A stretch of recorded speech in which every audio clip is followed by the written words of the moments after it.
नमस्कार, मैं हूं विनय पाठक। एवी न्यूज में आपका स्वागत है। देखिए, पुलिस फोर्स को प्राइवेट आर्मी की तरह वसूली के लिए अगर इस्तेमाल किया जाए तो इससे दूसरा कोई अलग उसमें से निष्कर्ष नहीं आ सकता है। जिस प्रकार से सिंडिकेट राज तैयार करके पुलिस का उपयोग हफ्ता वसूली के लिए, पुलिस का उपयोग सेटलमेंट के लिए ये सरकार करने लग गई थी, तो इसमें से ऐसा ही हश्र उसका निकलने वाला था और वही चीजें हमारे सामने आई है। इसके लिए पुलिस जिम्मेदार नहीं है। देखिए, पुलिस एक फोर्स होता है।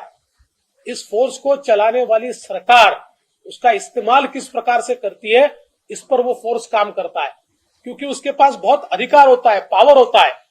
और ये पावर अगर निरंकुश हो जाए, क्योंकि उसको चलाने वाली सरकार उसका निरंकुश उपयोग करने लगे, तब ये पावर कहीं ना कहीं लोगों को, मैं बिल्कुल मानता हूं कि दूध का दूध पानी का पानी होगा। बहुत चीजें इसमें से बाहर आएगी। मैं तो ऐसा कहता हूं कि जिसको अंग्रेजी में टिप ऑफ आइसबर्ग कहते हैं, उस प्रकार से ये बिल्कुल छोटी छोटी चीजें अभी बाहर आई है।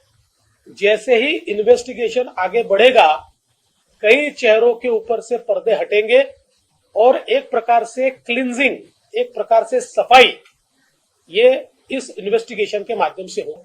सीबीआई जब जांच करती है, कोई भी एजेंसी जब जांच करती है और इस जांच के समय ऐसा ध्यान में आया कि उसमें मनी लॉन्ड्रिंग हुआ है, पैसे का लेन देन हुआ है, या पैसे को एडजस्ट करने की बात हुई है, या काले पैसे को सफेद करने का प्रयास किया गया है, या फेमा फेरा इस जैसे कानूनों का उल्लंघन हुआ है, तो ऑटोमेटिक ऐसे मामलों में ईडी स्टेप इन होती है। तो अभी ये मामला जैसे जैसे आगे बढ़ेगा, तो आवश्यकता होगी तो ईडी इसमें जरूर आएगी, आवश्यकता नहीं होगी तो नहीं आएगी। देखिए, मैं बिल्कुल साफ कहना चाहता हूं कि इन्वेस्टिगेशन जब होता है तो लिमिटेड नहीं होता।